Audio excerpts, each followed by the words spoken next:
bukan karena harta. Aku menikah dengan Dr. Duda, 55 tahun, pemilik rumah sakit, yang saat ini aku bekerja. Namaku Ika, seorang perawat berusia 27 tahun yang bekerja di Rumah Sakit Bahari Medika. Setiap pagi, aku memulai hariku dengan rutinitas yang sama. Mengecek jadwal pasien, mengganti infus, dan menjaga agar semuanya tetap berjalan lancar di lantai 2 bangsal umum. Aku bukan orang yang ambisius atau gemar mencari sorotan. Bagiku, pekerjaanku adalah panggilan hati, sebuah cara untuk membantu orang lain tanpa banyak bicara. Namun, hidup tak pernah semudah itu. Ada tekanan-tekanan kecil yang muncul dari tempat yang tidak terduga, seperti ibuku, Bu Dini, yang selalu merasa bahwa masa depanku masih kosong hanya karena aku belum menikah. Bu Dini adalah sosok wanita yang keras kepala dan sangat peduli pada penampilan keluarga di mata masyarakat. Sejak ayah meninggal 5 tahun lalu setelah sakit parah, dia menjadi lebih gigih dalam memastikan aku sukses dalam artian konvensional, punya suami mapan, anak-anak, dan rumah besar. Tapi bagiku, semua itu terasa begitu jauh dari apa yang kuinginkan. Aku ingin hidup mandiri, melanjutkan pendidikan keperawatan hingga S2, dan mungkin suatu hari nanti bisa membuka klinik kecil milikku sendiri. Namun, ada satu hal yang membuatku sulit berkata tidak pada ibu. Hutang budi. 5 tahun yang lalu, saat ayah dirawat intensif di rumah sakit ini, kami nyaris kehabisan uang. Dr. Bahri, dokter senior yang juga pemilik rumah sakit, memberikan bantuan finansial tanpa syarat. Dia bahkan turun tangan langsung untuk merawat ayah sampai akhir hayatnya. Sejak saat itu, nama Dr. Bahri sering disebut-sebut oleh ibuku sebagai pahlawan keluarga. Jadi, ketika beliau tiba-tiba datang ke rumah beberapa bulan lalu dengan proposal pernikahan, aku benar-benar terpojok. Aku pertama kali bertemu Dr. Bahri secara langsung saat dia mengajukan pinangan itu. Usianya sudah 55 tahun, tapi posturnya masih tegap dan wibawanya kuat.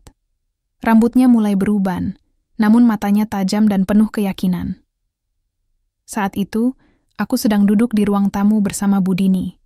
Dia tersenyum tipis, mengucapkan salam dengan sopan, lalu menyampaikan maksud kedatangannya.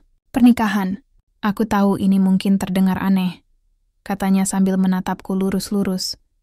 Tapi aku percaya kita bisa saling melengkapi. Kamu punya dedikasi tinggi sebagai perawat, dan aku membutuhkan seseorang untuk berbagi hidup. Aku diam saja, merasa seperti seekor burung yang terperangkap dalam sangkar emas. Kata-katanya terdengar formal, hampir seperti transaksi bisnis. Tapi Bu Dini, matanya langsung berbinar-binar. Tanpa menunggu persetujuanku, dia mulai mengoceh tentang betapa cocoknya kami berdua. Tentang bagaimana Dr. Bahri adalah pria yang baik, sukses, dan tentu saja tidak akan kesulitan memberikan kehidupan yang layak untukku. Setelah pertemuan itu, aku mencoba berpikir logis. Dr. Bahri memang seorang figur penting di dunia medis. Dia memiliki reputasi luar biasa, rumah sakit megah, dan kekayaan yang tak terhitung. Namun, ada sesuatu dalam tatapannya yang membuatku merinding, seperti ada rahasia besar yang disembunyikannya di balik senyum tenangnya. Aku tak bisa menyingkirkan firasat itu, meskipun sudah berusaha meyakinkan diri bahwa pernikahan ini hanyalah bentuk pelunasan hutang budi kepada keluarganya. Beberapa minggu kemudian, tekanan dari ibuku semakin kuat. Dia memarahiku setiap kali aku mencoba menolak ide pernikahan ini. Kamu pikir kamu bisa hidup sendiri selamanya? Apa kata orang kalau anak seusiamu masih melajang? Katanya suatu malam dengan nada tinggi. Aku hanya bisa menunduk, meremas-remas ujung bajuku, sementara pikiran-pikiran negatif terus menghantuiku. Pada akhirnya, aku luluh. Bukan karena aku yakin bahwa pernikahan ini adalah pilihan yang tepat, melainkan karena aku lelah melawan. Aku tak ingin melihat ibu semakin stres, dan aku juga merasa bersalah jika menolak Dr. Bahri setelah semua yang telah dia lakukan untuk keluargaku. Jadi, aku mengangguk pelan ketika dia datang lagi ke rumah untuk menanyakan jawabanku. Senyum puas. Di wajah Bu Dini adalah harga yang harus kubayar atas keputusan ini. Namun, dalam hatiku ada rasa gelisah yang mendalam. Apakah Dr. Bahri benar-benar tulus menikahiku? Atau apakah ini hanya cara lain untuk membalas hutang budi keluargaku? Dan yang lebih penting, apa yang akan dikatakan orang-orang tentang pernikahan beda usia ini? Di lingkungan sosialku, gosip selalu menjadi topik hangat, dan aku tahu bahwa pernikahanku dengan Dr. Bahri pasti akan menjadi bahan pembicaraan panjang. Malam sebelum pernikahan, aku duduk di tepi ranjang, memandangi gaun pengantin putih yang tergantung di lemari. Hatiku dipenuhi campuran antara ketakutan dan rasa penasaran. Apa yang akan terjadi setelah ini? Apakah aku akan menemukan kebahagiaan di tengah semua tekanan ini? Ataukah aku hanya akan menjadi bayangan di kehidupan seorang pria tua yang menyimpan rahasia besar?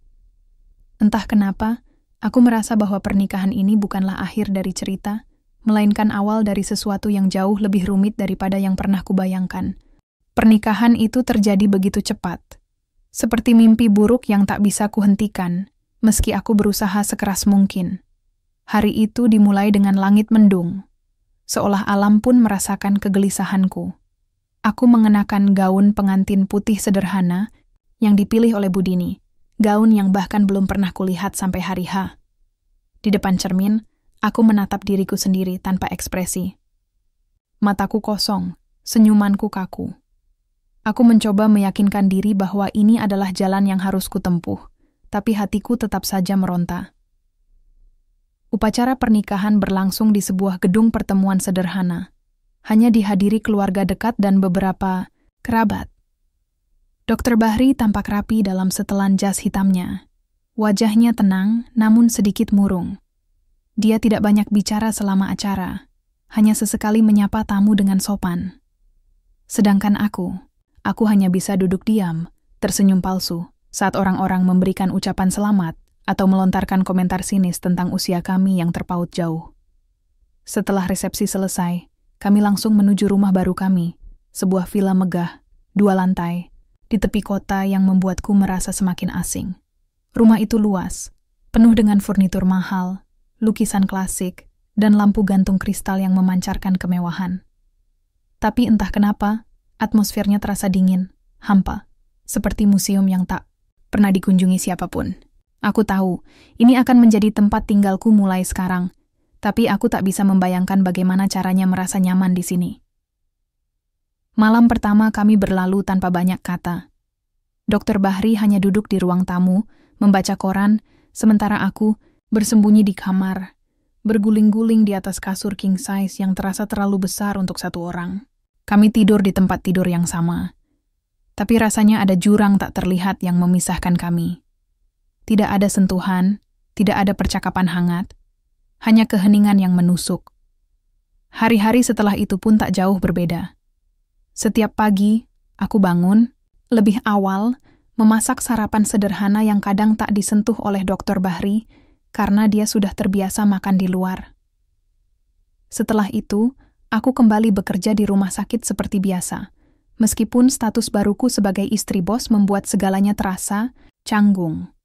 Rekan-rekanku mulai bersikap aneh. Ada yang iri, ada yang merendahkan, dan ada juga yang diam-diam mengasihani. Beberapa kali aku mendengar mereka berbisik-bisik saat aku lewat di lorong. Pasti cuman incar hartanya. Atau, kok mau ya sama om-om tua kayak gitu? Aku mencoba mengabaikan semua itu, tapi semakin lama, tekanan sosial mulai membebani pikiranku.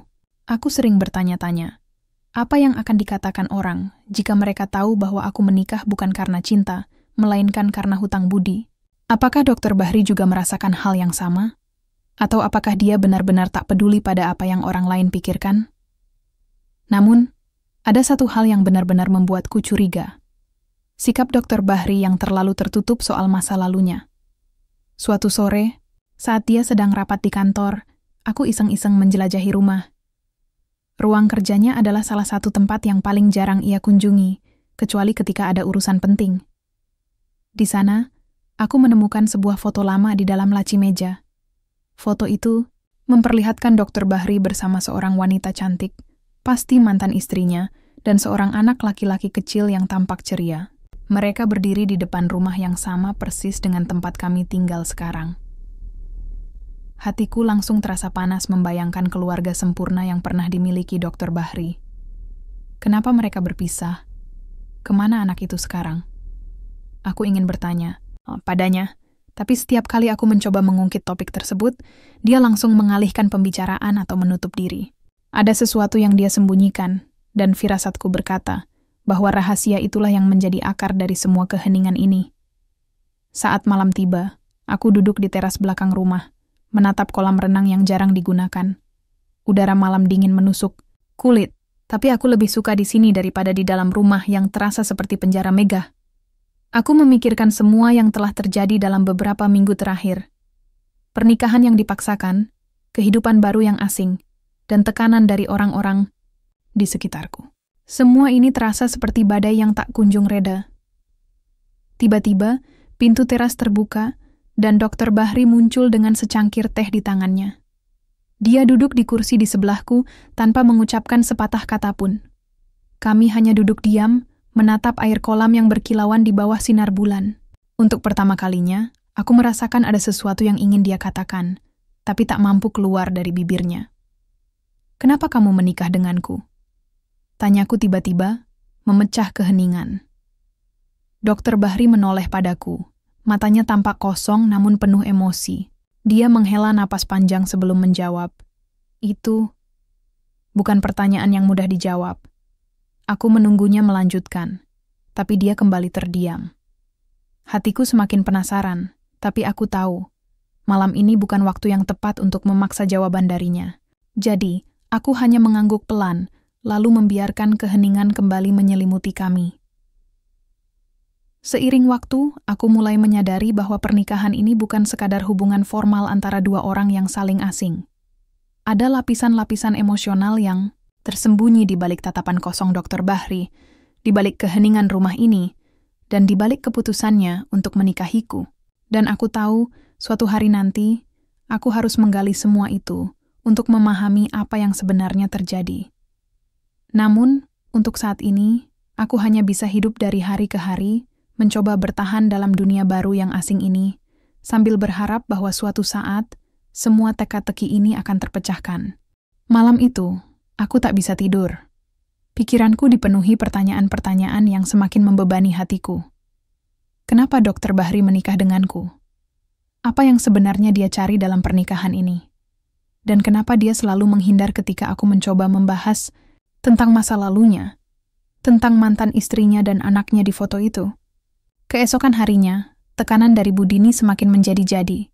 Dia meneleponku pagi-pagi sekali, suaranya penuh kecaman seperti biasa. "Apa kamu sudah berusaha menjadi istri yang baik untuk Dr. Bahri?" Tanyanya dengan nada tinggi. "Jangan sampai dia merasa menyesal sudah menikahimu." Aku hanya bisa mendesah pelan sambil memegang ponsel erat-erat. "Ibu, aku sudah mencoba," jawabku lemah. "Tapi mencoba saja tidak cukup," bentaknya. "Kamu harus benar-benar menjaga rumah tanggamu. Jangan biarkan orang lain mengira kamu hanya menikah karena hartanya." Perkataannya membuat dadaku terasa sesak. Aku tahu dia hanya ingin yang terbaik untukku, tapi cara dia melakukannya justru membuatku merasa semakin terjebak. Setelah telepon berakhir, aku duduk di tepi tempat tidur, menundukkan kepala, dan mencoba menenangkan diri. Namun, rasa frustrasiku semakin memuncak. Aku benci menjadi boneka dalam permainan yang bahkan aturannya pun tak ku mengerti. Sore itu, saat Dr. Bahri pulang, dari rumah sakit, aku memutuskan untuk menghadapinya secara langsung. Kami sedang duduk di ruang tamu, saling diam tanpa bicara apapun. Akhirnya, aku memberanikan diri. "Dr. Bahri," panggilku pelan. Suaraku gemetar meski aku berusaha terdengar tenang. Dia menoleh padaku, alisnya terangkat tanda penasaran. "Ya? Aku ingin bertanya sesuatu." Aku menarik napas dalam-dalam sebelum melanjutkan. "Kenapa kamu menikah denganku? Apakah ini hanya soal hutang budi kepada keluargaku? Atau ada alasan lain?" Dia tampak terkejut mendengar pertanyaanku. Matanya menyipit. Sejenak sebelum dia meletakkan koran yang sedang dibacanya di atas meja, dia menghela napas panjang, seolah tengah mempertimbangkan apakah akan menjawab atau tidak. Aku tahu ini bukan pernikahan biasa. katanya akhirnya. Suaranya datar namun penuh beban. Tapi aku juga bukan orang yang menikahi seseorang hanya karena rasa iba atau hutang budi. Jadi kenapa? Desaku, tak bisa menahan rasa penasaranku lagi. Dia terdiam beberapa saat, lalu menundukkan kepala, kedua tangannya bertautan di atas lututnya. Aku kesepian, katanya perlahan. Suaranya begitu rendah hingga nyaris tak terdengar. Aku menatapnya, tercengang. Jawaban itu sama sekali tak terduga. Selama ini, aku selalu menganggap Dr. Bahri sebagai sosok yang kuat, mandiri, dan tak butuh siapapun. Tapi ternyata, di balik semua itu, ada kerapuhan yang dia sembunyikan rapat-rapat. Aku sudah menjalani hidup sendirian selama bertahun-tahun. Lanjutnya, suaranya mulai bergetar. Setelah perceraian dengan Dewi, mantan istriku, aku kehilangan segalanya. Bukan cuma rumah tangga, tapi juga anakku. Dia meninggal 5 tahun lalu dalam kecelakaan mobil. Hatiku langsung terasa seperti ditusuk jarum. Aku ingat foto itu. Foto keluarga sempurna yang kujumpai di laci mejanya. Anak kecil yang ceria di foto itu, dia sudah tiada. Tak heran jika Dr. Bahri selalu menghindar ketika aku bertanya tentang mereka. Dia sedang mencoba melupakan luka yang terlalu dalam. Aku pikir, dengan menikah lagi, mungkin aku bisa memulai sesuatu yang baru, katanya, suaranya penuh keraguan. Mungkin aku bisa menemukan arti baru dalam hidupku. Tapi aku tahu, ini bukan keputusan yang adil bagimu. Kamu masih muda, Ika. Kamu pantas mendapatkan lebih dari ini. Air mata mulai menggenang di sudut mataku. Aku tak menyangka bahwa di balik sikap dinginnya, Dr. Bahri menyimpan trauma besar yang membuatnya mencari pelarian dalam pernikahan ini. Bagiku, pernikahan ini awalnya terasa seperti transaksi satu arah. Dia membayar hutang budi kepada keluargaku, dan aku menjadi istrinya sebagai bentuk balas jasa. Namun, sekarang aku tahu bahwa ada lebih dari itu. Ada rasa kesepian yang mendalam, ada kekosongan yang ingin dia isi. Namun, meskipun aku mulai merasakan simpati padanya, ada bagian dari diriku yang tetap merasa dilema. Apakah pernikahan ini benar-benar adil bagi kami berdua?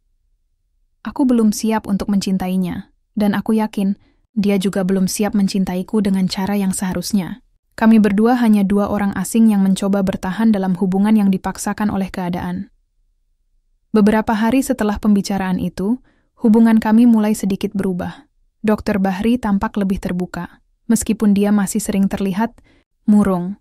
Kadang-kadang, dia akan berbagi cerita singkat tentang masa lalunya, tentang bagaimana dia dan Dewi dulu sangat bahagia, tentang bagaimana putranya adalah cahaya dalam hidupnya. Aku mendengarkannya dengan penuh perhatian, meskipun hatiku terasa semakin berat setiap kali dia menceritakan kenangannya. Namun, ada satu hal yang masih menggangguku, rahasia tentang Dewi. Dr. Bahri mengatakan bahwa mereka bercerai karena masalah internal, tapi aku merasa ada sesuatu yang belum dia ungkapkan. Mengapa mereka bisa berpisah hingga akhirnya Dewi meninggal dalam kondisi depresi? Dan kenapa Dr. Bahri selalu terlihat ragu ketika aku menyinggung nama mantan istrinya? Pada suatu malam, aku kembali ke ruang kerjanya, mencoba mencari petunjuk lebih banyak. Di laci meja yang sama, aku menemukan amplop tua yang belum pernah kulihat sebelumnya. Di dalamnya, ada surat-surat lama yang mengungkap fakta mengejutkan. Dewi meninggalkan Dr. Bahri karena dia berselingkuh dengan seorang pengacara bernama Rahmat. Surat-surat itu juga menyebutkan bahwa Rahmatlah yang memanipulasi proses perceraian mereka, sehingga Dewi kehilangan hak asuh atas putra mereka. Hatiku langsung berdebar-debar membaca semua itu. Jadi, inilah alasan mengapa Dewi begitu tertekan hingga akhirnya meninggal dunia. Dan inilah alasan mengapa Dr. Bahri selalu terlihat begitu tersiksa setiap kali aku menyinggung masa lalunya. Dia bukan hanya korban perceraian, tapi juga korban pengkhianatan. Aku menyadari bahwa pernikahan ini bukan hanya tentang aku dan Dr. Bahri. Ada luka lama yang belum sembuh, ada dendam yang belum terselesaikan, dan ada kebenaran yang harus terungkap. Aku tahu, aku tak bisa membiarkan rahasia ini tersembunyi lebih lama lagi. Namun, satu hal yang pasti, hubungan kami takkan pernah sama lagi.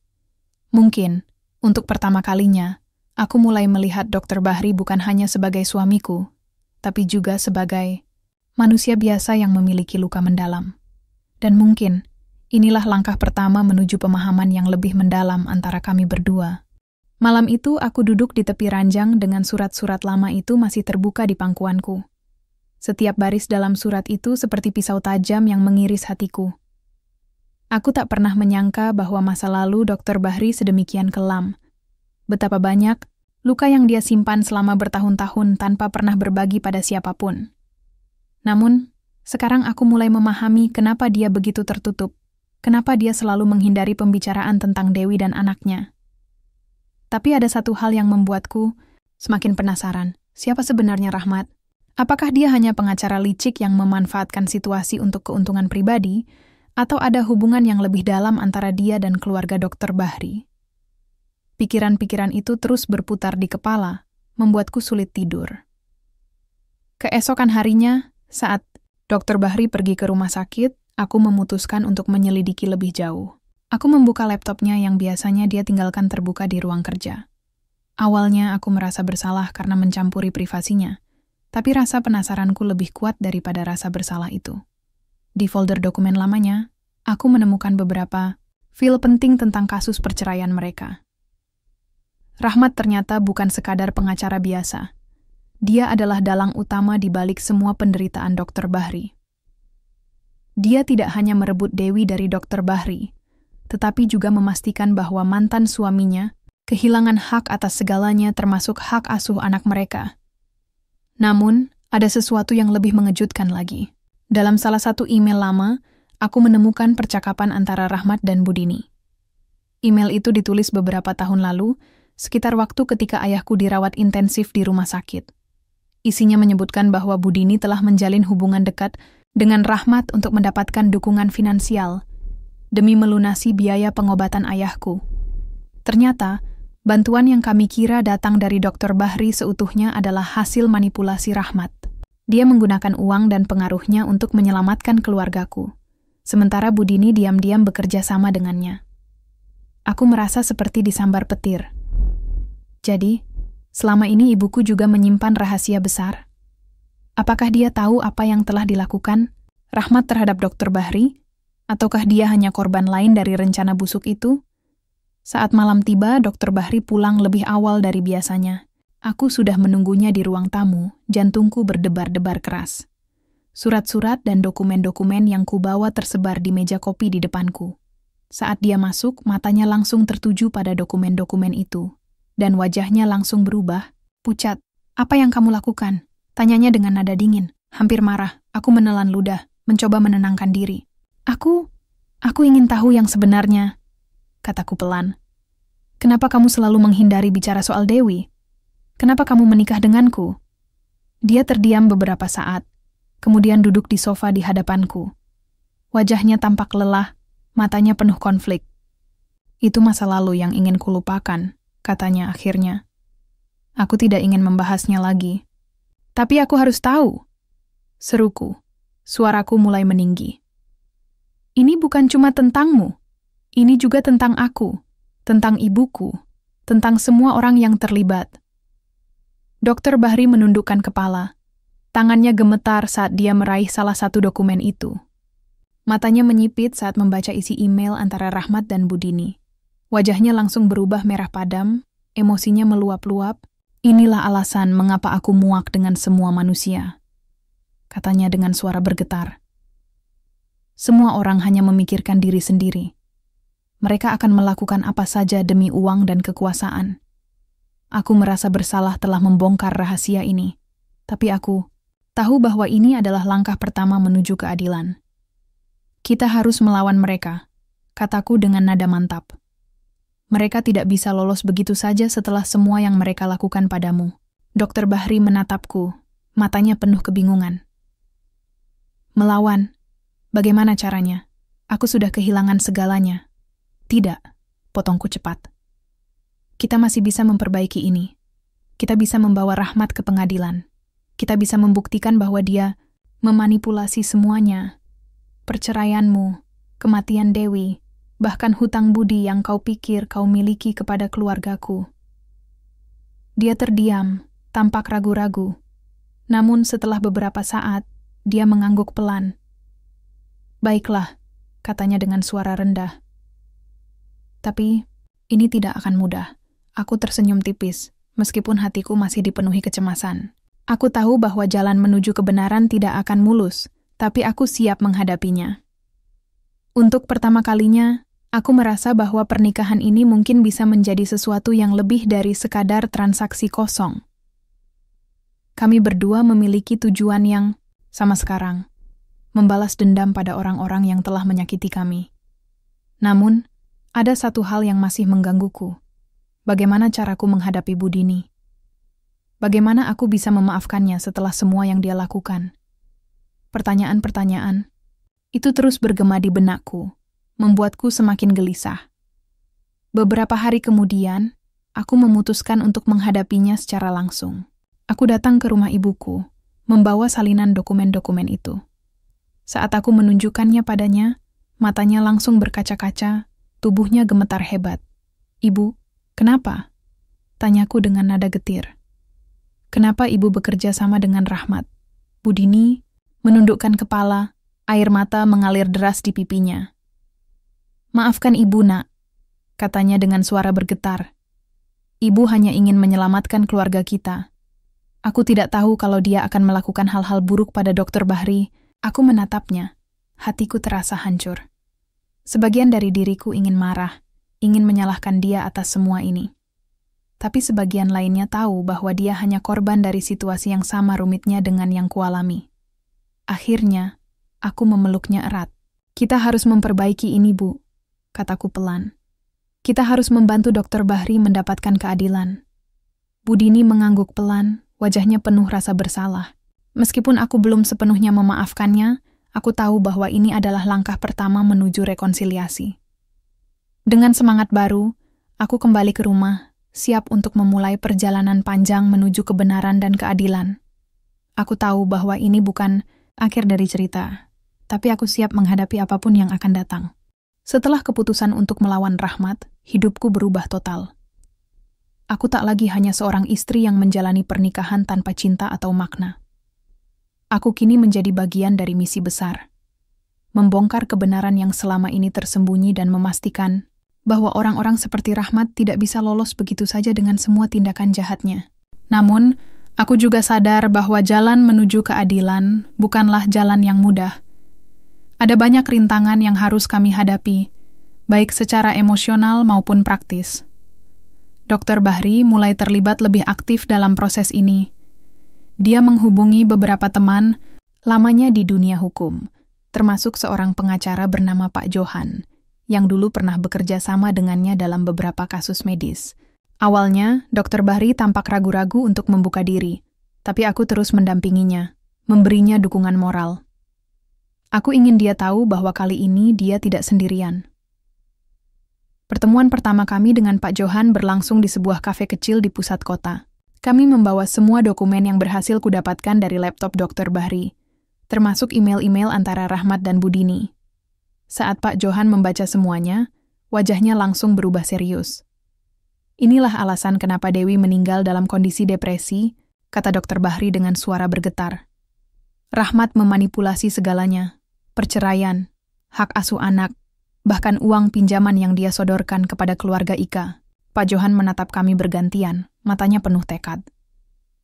"Ini adalah kasus yang rumit, tapi bukan berarti mustahil untuk dimenangkan," katanya. "Kita hanya butuh bukti kuat dan strategi yang tepat." Aku merasa lega mendengarnya, meskipun hatiku masih dipenuhi ketegangan.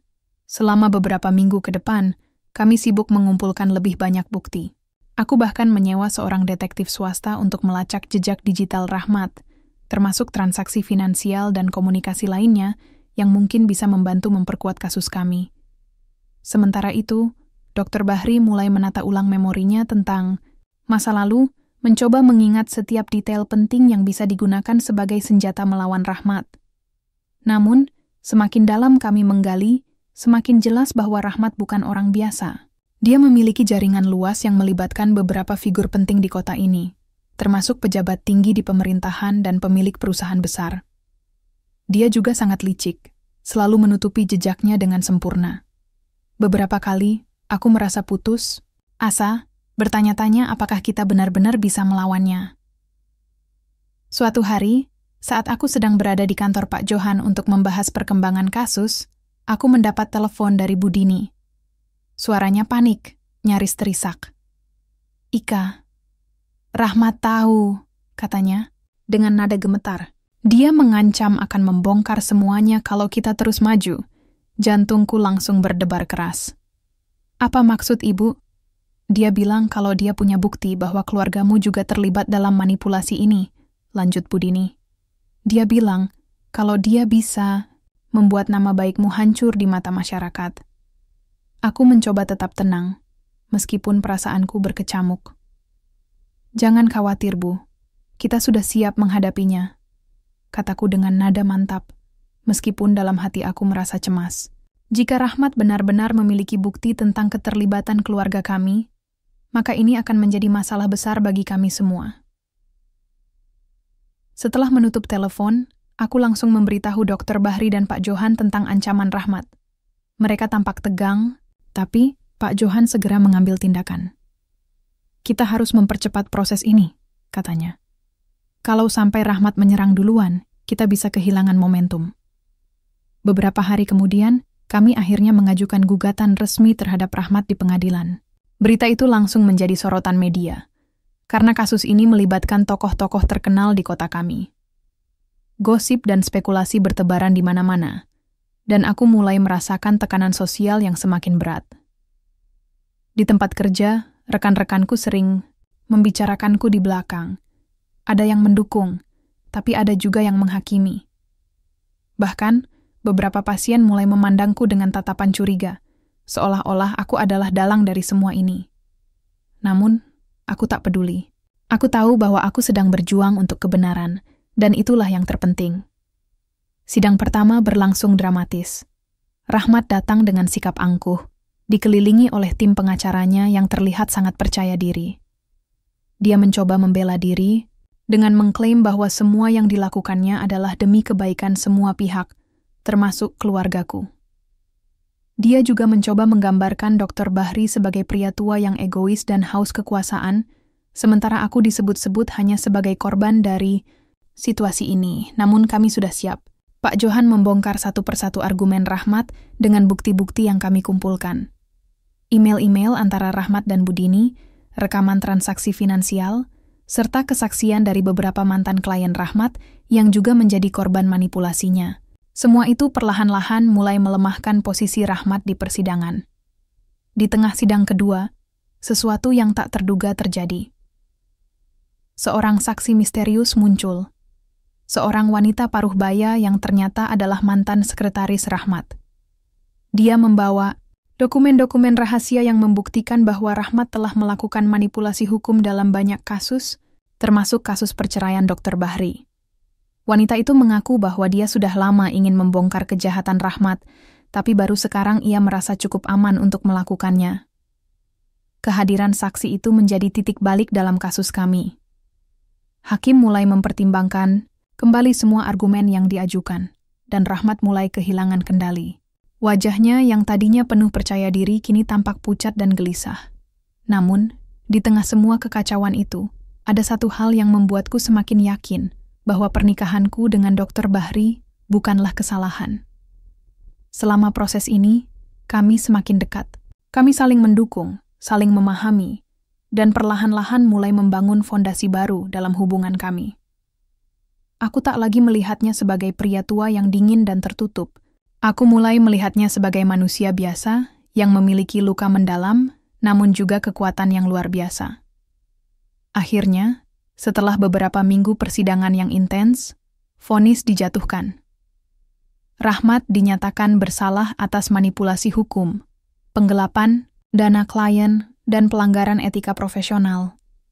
Dia dihukum penjara selama 10 tahun dan denda besar yang membuat reputasinya hancur. Sedangkan Budini, meskipun sempat terlibat dalam skema Rahmat, diberi keringanan karena dianggap sebagai korban manipulasi juga. Ketika sidang usai, Aku dan Dr. Bahri keluar dari gedung pengadilan dengan perasaan lega. Matahari sore bersinar, terang, seolah memberi isyarat bahwa babak baru dalam hidup kami dimulai. Kami berdiri di tangga gedung, saling menatap tanpa berkata apa-apa. Tapi kali ini, ada senyum tipis di wajahnya yang membuatku merasa hangat. "Terima kasih," katanya pelan. "Tanpamu, aku tidak akan bisa melewati semua ini." Aku tersenyum kecil, lalu menggenggam tangannya erat. "Kita sama-sama melakukannya," kataku. "Ini bukan tentang balas dendam lagi. Ini tentang memulai hidup baru." Setelah vonis dijatuhkan, kehidupan kami mulai berangsur-angsur pulih. Rahmat yang dulu tampak begitu kuat dan tak terkalahkan kini hanya bayangan dari dirinya yang dulu. Media ramai memberitakan jatuhnya pengacara top itu, sementara nama Dr. Bahri perlahan-lahan dipulihkan. Tapi bagi kami, ini bukan soal menang atau kalah. Ini tentang menyembuhkan luka lama, memperbaiki hubungan, dan membangun fondasi baru untuk masa depan. Beberapa minggu setelah persidangan, aku mulai merasakan perubahan signifikan dalam dinamika hubunganku dengan Dr. Bahri. Kami tak lagi seperti dua orang asing yang hidup dalam satu rumah. Ada percakapan-percakapan hangat yang terjadi tanpa paksaan, ada tawa ringan di meja makan, dan ada rasa saling memahami yang tumbuh di antara kami. Bahkan, aku mulai menyadari bahwa ada sesuatu yang lebih mendalam berkembang di hatiku, sesuatu yang tidak kuduga sebelumnya. Suatu malam, saat kami sedang duduk di teras belakang rumah, aku mengajukan pertanyaan yang sudah lama ingin kutanyakan. "Apa kamu merasa bahagia sekarang?" Tanyaku pelan, suaraku hampir tenggelam oleh deru angin malam. Dr. Bahri menoleh padaku, matanya penuh refleksi. Dia tersenyum tipis, lalu mengangguk pelan. "Untuk pertama kalinya dalam bertahun-tahun, aku merasa damai," katanya. "Aku tahu, aku masih punya banyak hal yang harus diperbaiki, terutama tentang bagaimana aku menjalani hubungan ini. Tapi aku bersyukur. Bersyukur bahwa aku tidak sendirian." Aku menundukkan kepala, mencoba menyembunyikan senyum yang mulai merekah di wajahku. Aku juga merasa damai. Bukan karena semua masalah telah hilang, tapi karena aku akhirnya bisa melihat cahaya di ujung terowongan. Pernikahan ini mungkin dimulai dengan alasan yang salah, tapi perjalanan panjang ini telah mengubah segalanya. Aku tak lagi hanya seorang istri yang menjalankan kewajiban. Aku adalah mitra yang benar-benar peduli pada pria di sisiku. Namun ada satu hal yang masih harus kuputuskan, hubunganku dengan Budini. Setelah semua yang terjadi, aku belum sepenuhnya siap untuk memaafkannya. Dia mungkin korban dari manipulasi Rahmat, tapi dia tetap membuat keputusan yang salah. Keputusan yang nyaris menghancurkan keluarga kami. Aku mencoba memahami sudut pandangnya, tapi rasanya sulit untuk melupakan rasa sakit yang dia timbulkan. Pada suatu sore, aku memutuskan untuk mengunjungi rumahnya. Aku membawa secangkir teh hijau kesukaannya, berharap bahwa percakapan ini akan menjadi awal rekonsiliasi. Saat aku masuk, kulihat dia duduk di kursi goyang di ruang tamu, matanya tampak kosong sambil menatap foto-foto lama keluarga kami yang terpajang di dinding. "Ibu," panggilku pelan. Suaraku penuh keraguan. Budini menoleh. Wajahnya langsung berubah ketika melihatku. Matanya berkaca-kaca, tubuhnya gemetar hebat. "Ika, maafkan ibu," katanya dengan suara bergetar. "Ibu tahu ibu salah.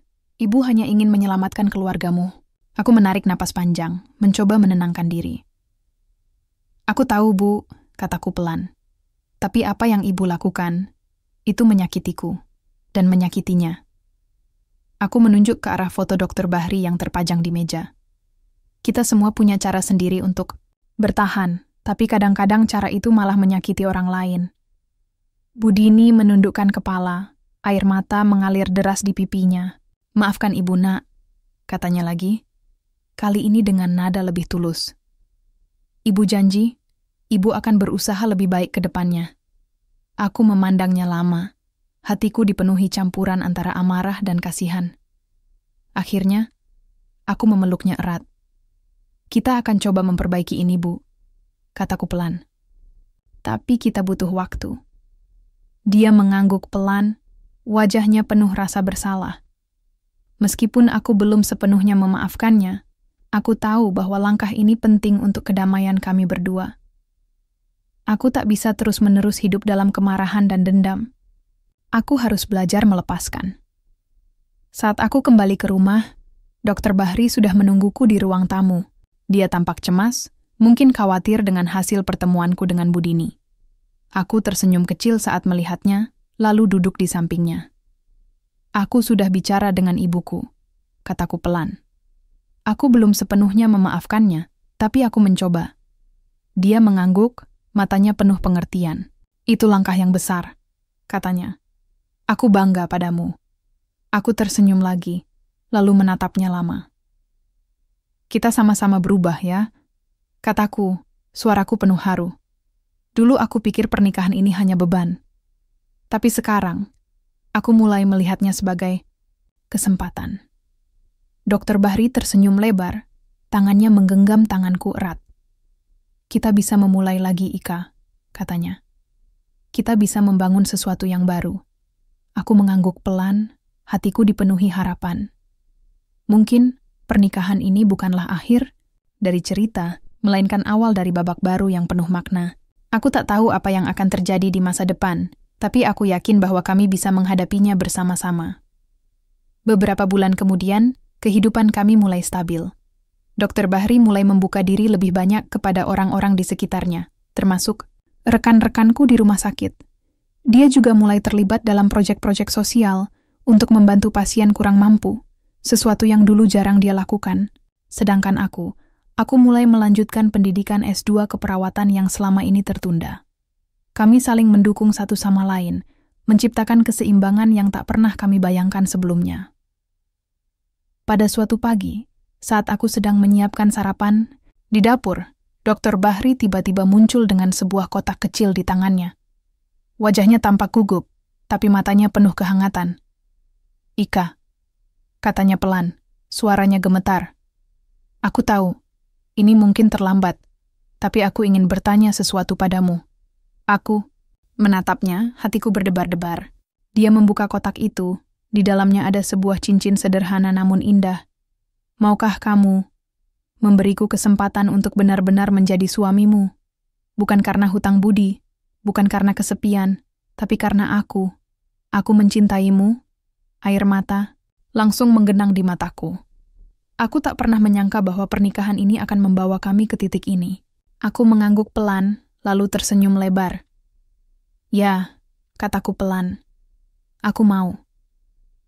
Dia memakaikan cincin itu di jariku, lalu memelukku erat. Di momen itu, aku merasa bahwa semua perjuangan yang telah kami lalui akhirnya terbayar lunas. Ini bukan lagi tentang pernikahan yang dipaksakan atau balas dendam. Ini tentang cinta yang tumbuh dari pemahaman mendalam. Tentang dua orang yang belajar untuk saling menyembuhkan. Matahari pagi bersinar terang di luar jendela, memberi isyarat bahwa hari-hari baru penuh harapan telah dimulai. Aku tak tahu apa yang akan datang di masa depan, tapi aku tahu satu hal, aku siap untuk menghadapinya bersama Dr. Bahri.